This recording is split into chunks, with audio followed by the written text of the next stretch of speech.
Otra distancia muy usual en clusterización jerárquica ascendente es la conocida como complete linkage,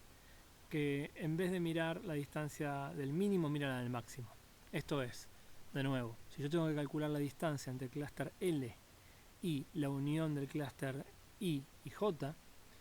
esta distancia se define como la máxima distancia entre dos distancias que ya tengo calculadas previamente. La distancia entre el L y el I y la distancia entre el I y el J. Cualquiera de estas dos que sea la máxima distancia, esa es la distancia que se asigna a la distancia entre el elemento L y la unión del I y el J. Fíjense que la diferencia entre complete linkage y single linkage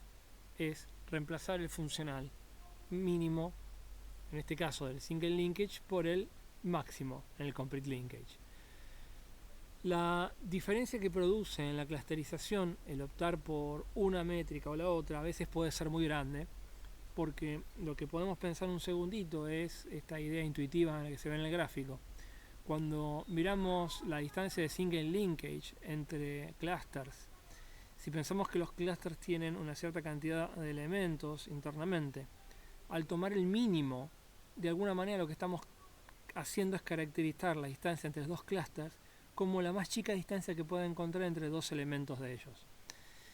De la misma forma, en forma de alguna manera opuesta, la lógica del complete linkage es resumir la distancia entre dos clusters como la máxima distancia posible entre los elementos que lo constituyen. Muchas veces el optar por una métrica o la otra produce clusterizaciones distintas, y tenemos que tener siempre en cuenta que el resultado final va a depender fundamentalmente de cómo definamos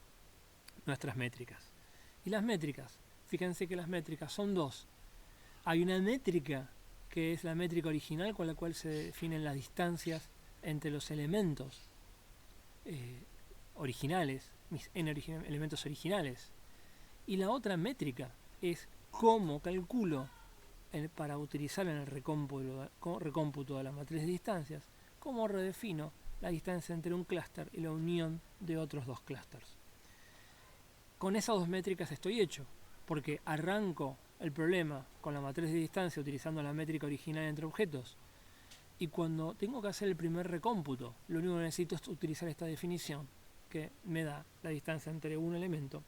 y la unión de otros dos. Y ahí es donde tengo que elegir un single linkage, un complete linkage o alguna otra variante, como por ejemplo también es muy usual la que se llama la del promedio, que define la distancia entre el clúster L y la unión del I y el J como un promedio ponderado de las distancias entre el L y el I, el L y el J, ponderados por la cantidad de elementos que hay en un clúster y en otro clúster respectivamente.